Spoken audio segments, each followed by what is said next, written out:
roughly 180,889 people so far. Roughly.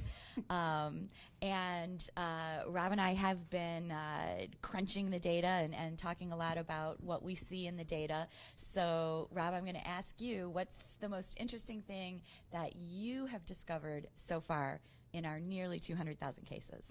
Yeah, so I think one of the most interesting things that I've seen, because we're interviewing so many people, we're able to start to break out these populations you typically can't talk about within traditional polling. So let's say Gen Z, and these are folks that are, just 18 to I think 23 right now.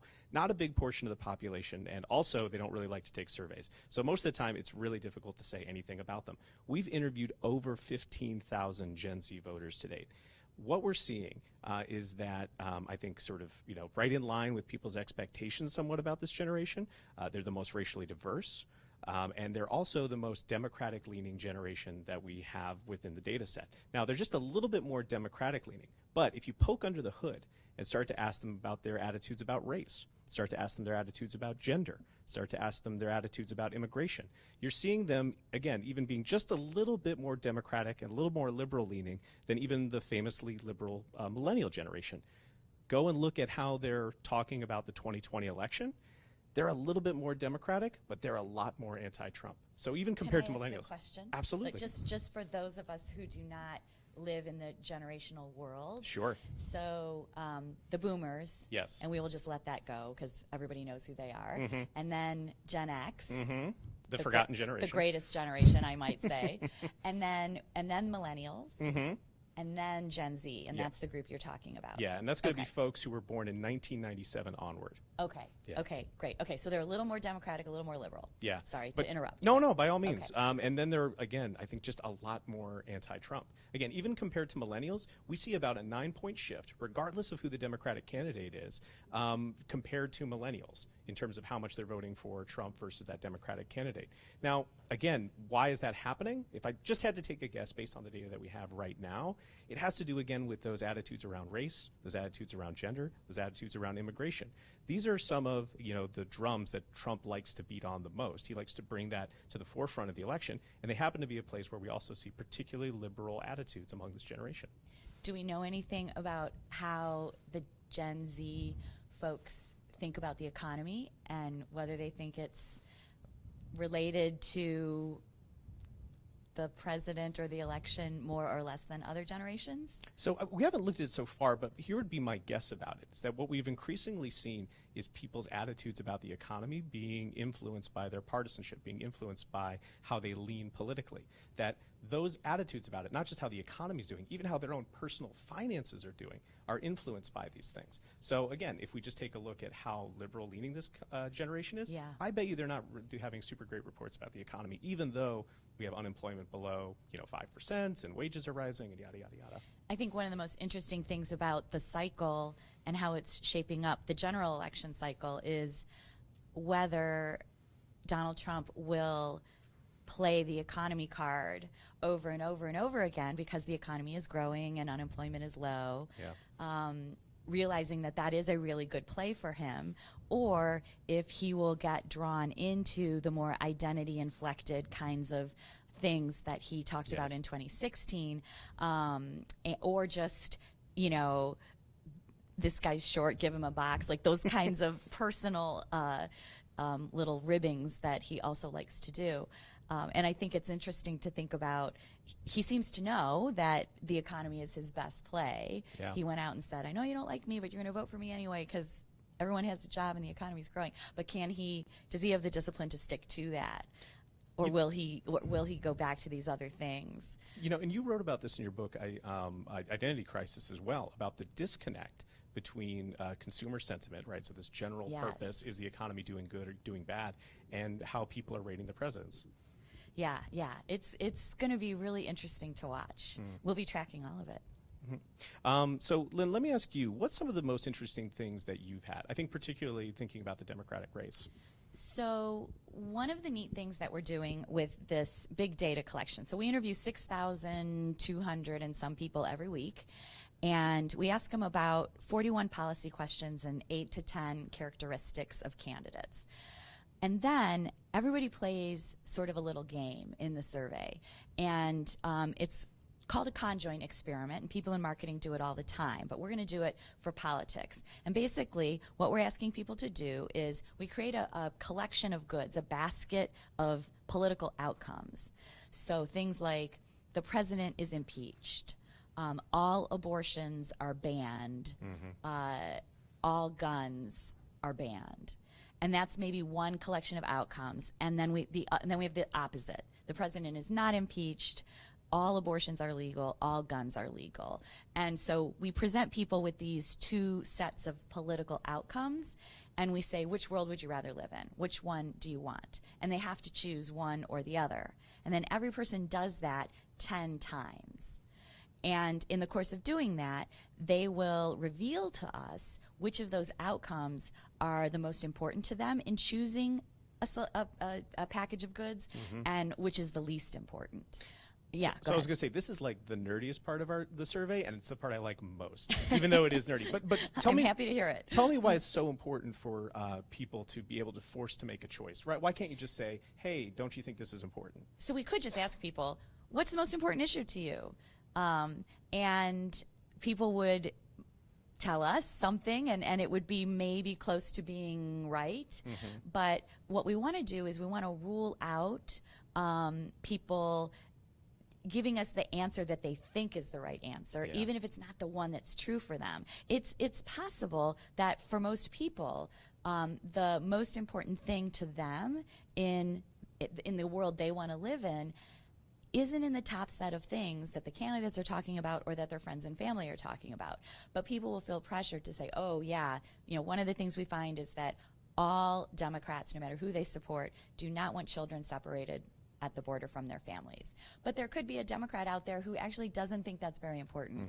And we don't want them to feel the social pressure to say, oh, yeah, that's very important. We want them to reveal to us by choosing these sets of things through their choices. They can reveal, if they never choose a set that has don't separate kids from their families at the border, then we know that is not an important determinative thing for them. So tell me a little bit about what's happening in the Democratic primary, and I'll set you up here a little bit, right? Because there's these lanes that I think people talk about all the time, where there's centrist candidates and there's sort of more liberal candidates. What are you actually seeing when it comes down to these supporters? Yeah, I think voters are driving on a one-lane road. So there's lanes, but there's only one lane. So we broke out for the top 4 Democratic contenders the priorities of their supporters. So what's the most important thing for Biden supporters versus Sanders, Warren, and Buttigieg?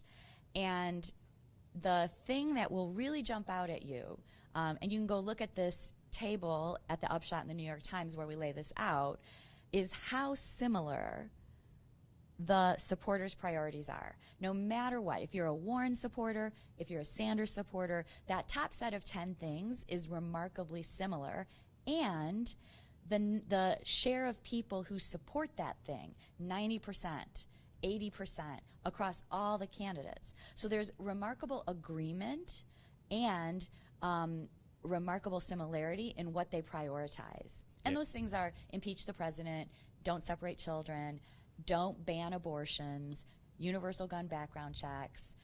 Those kinds of things are important to all of these voters, no matter who they support, and everybody overwhelmingly wants it.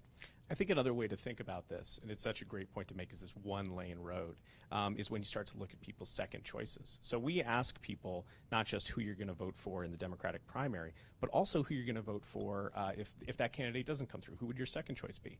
And we don't see these huge lanes. You see people kind of evenly distribute. If Biden weren't in the race, right, we kind of see things evenly split between Sanders and Warren. If Warren wasn't in the race, we see things evenly split between I forgot which candidate I mentioned there, but the other two. That was Warren, so Sanders and Biden. Sanders and Biden. Yeah. But it just doesn't have the markings of these lanes that people want to narrativize into the 2020 race. Yeah, I think I thought about this a lot when we did the analysis on the candidates' supporters. And I just said to myself, given that these supporters are so similar, where does the lane analogy come from?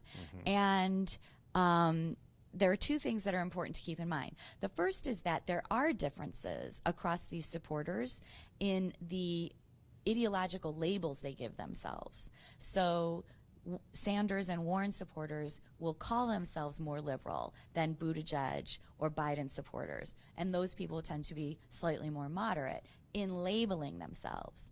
But in terms of the kind of world they want to live in and the things that they want to have happen to come out of government, they want the same things. So that's super interesting, why the label difference. It could be an identity thing. Yeah. I don't think of myself as a moderate. I think of myself as a liberal or a progressive or whatever. I'm sure the same thing is happening on the right. We just, don't really have the same kind of contest on the right this time.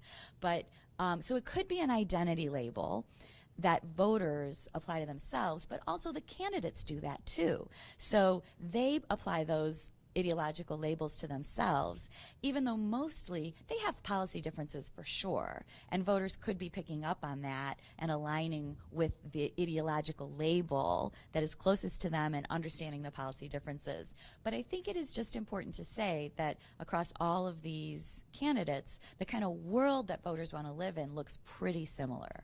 I think just another point, not to keep hammering home on like the same idea over and over again, but even looking at the defection rates, right? So like, let's say you're a Biden supporter right now, but the race ends up being Trump and Sanders. Or if you're a Sanders supporter, it ends up being Trump and Biden. It looks like about 86% of these folks end up saying, I'm going to vote for the Democratic candidate, even if it's somebody else. Now, that might even sound high, but historically, it's actually kind of low compared to 2016 and 2008. I think that today is Iowa Caucus Day, and so many people in Iowa have committed themselves to a candidate, and they're out there right now knocking on doors and reminding people to come to caucus tonight. And if your candidate announces tonight that they're dropping out of the race, which sometimes happens on, caucus night, that's disappointing. And so I can understand that people are like, that winner, I'm never voting for that winner because that's why my person dropped out. But by the time we get to October of 2020, that is really, those emotions are going to be so far in the rearview mirror. So I think that it will be higher than 86%. Yeah. People are just invested in their candidate today. I mean, we're really at the most contentious point. I think this is a point that I've focused on. We're at the most contentious point. It's saying 86%, and that's even higher than we saw in previous elections. Yeah. So if they're saying 86% now, do you know what I mean? Like, I think there's a force that exists within this race that is the Democratic Party's dislike of Donald Trump, that it's just really going to be, it's going to heal over a lot of wounds that happened during this primary. Yes, and I think that they're very sensitive to not pulling the party apart and supporting one another. Of course, this makes it a little bit hard to attack. I think they've gone a little too far, honestly. I think we need more clarity on those debate stages, not so much kumbaya. But maybe there'll be fewer people standing on them in the next couple of weeks. Yeah.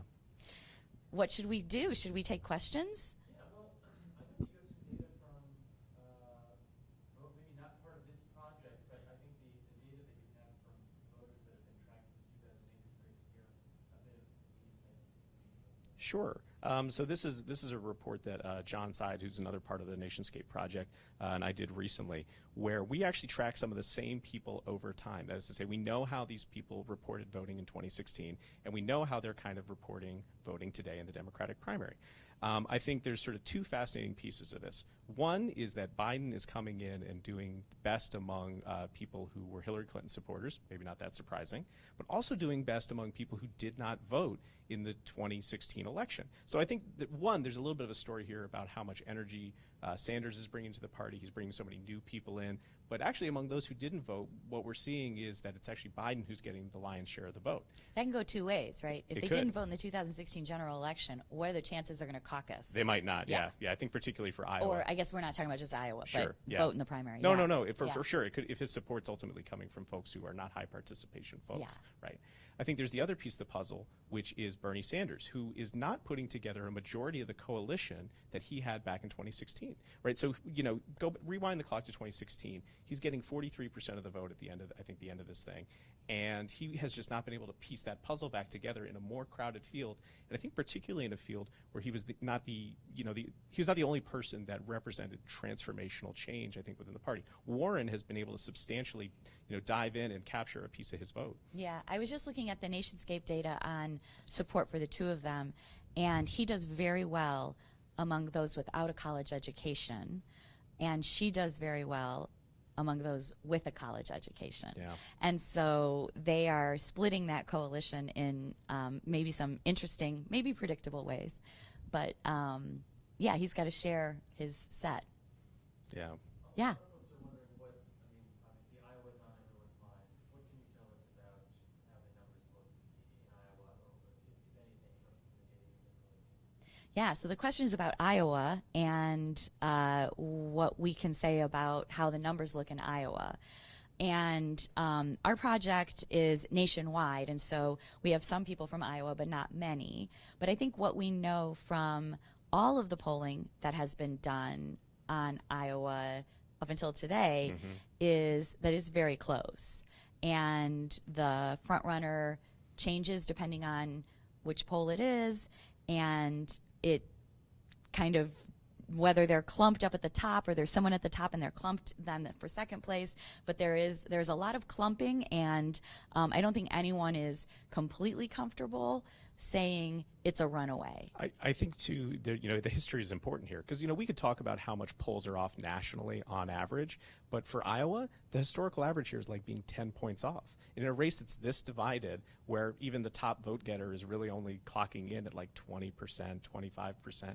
10-point plus or minus on any of those numbers, Yeah. that says to me that we could really walk out of here with any kind of result. It really wouldn't Yes. surprise me. Yeah, it's one of the things Like like maybe if Bloomberg walked away with it, that would surprise me. But otherwise, that would be surprising. yes, that would be surprising. But to go sort of deep into nerdland for a minute, Yeah. part of what's hard about polling in races like this is, well, not only figuring out who's going to come out to caucus, that's a whole separate problem. Yeah. But when you're talking about frontrunners getting shares of the vote that are in the 20s, that makes the statistical analysis and the precision of getting that number right, it makes it harder.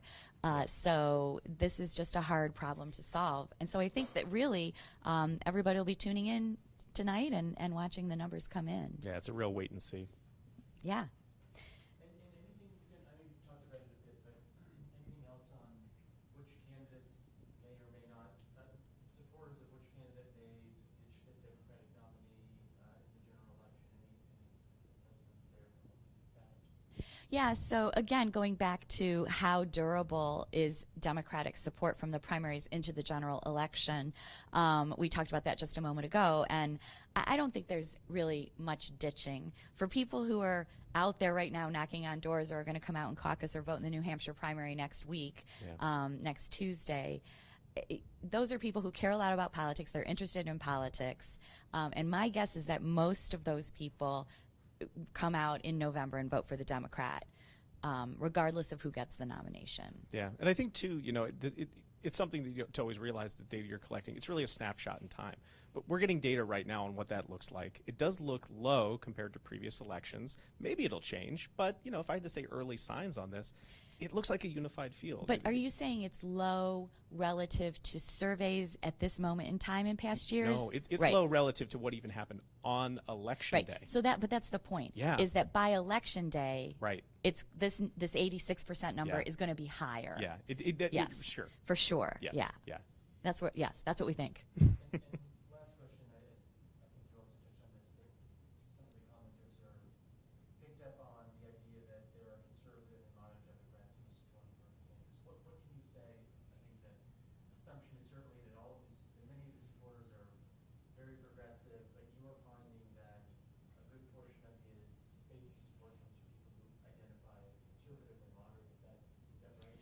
So the question is about particularly the supporters of Bernie Sanders, and are there conservative and moderates? And so let me try to say just one more time what it is we actually looked at. So not those ideological labels. Those are going to look different across the candidate's supporters. And so this commenter is right that Sanders supporters are going to look more liberal than Biden supporters or Buttigieg supporters, for example. But what we found is that when we ask them about outcomes, what kind of world do you want to live in? Do you want to live in a world with universal gun background checks, where no abortion is banned, where we ban the sale of assault rifles, where children aren't separated at the border? That supporters of Bernie Sanders and Joe Biden and Elizabeth Warren and Pete Buttigieg, that they all look the same on those things. It would be hard for you to differentiate. If you just knew how people felt about those outcomes, it would be very hard for you to take that recipe for a voter and say, oh, that's a Sanders voter. Oh, that's a Biden voter. They want the same things and they prioritize them the same, even though they're labeling themselves differently: progressive, liberal, moderate. Yeah, and I think the other piece of the puzzle there, just to say, like, what are the dividing lines? I think the cleanest one is age, right? So if you had to say, you know, what can you tell me about a Bernie Sanders voter? I know they're a lot younger on average than, let's say, a Joe Biden voter. But that's a demographic cut, but it doesn't sort of interact necessarily with this ideological dimension. Yeah, all of those things are going to be the caricatures, as I like to call them, of the supporters are caricatures for a reason. And so, yes, if you knew someone's age and the label, the ideological label they put on themselves, and possibly whether or not they went to college and their racial identity, then you'd have a better shot at putting them in one of the candidates' camps than if you knew what kind of world they actually wanted to live in. And I think that's just super interesting. Like, how are people sorting themselves? If they all want to live in the same world, how are they sorting themselves into these candidates? So maybe that can be the topic of our next conversation. If it's not policy, a Democrat's a Democrat. If it's not policy differences, then what is it? But maybe we'll leave it there. Yeah, sounds great. Oh.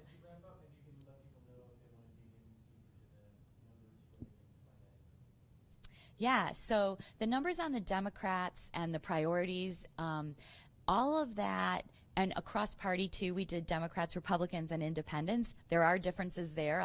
Since it's not a mystery novel, I'll tell you that that's the finding there. All of that is up on the Upshot at the New York Times. And then... Yeah, and if you want to know more about the project in general, learn about its methodology, keep up to date on any of the findings, you can go to voterstudygroup.org/Nationscape. Thanks. Thanks.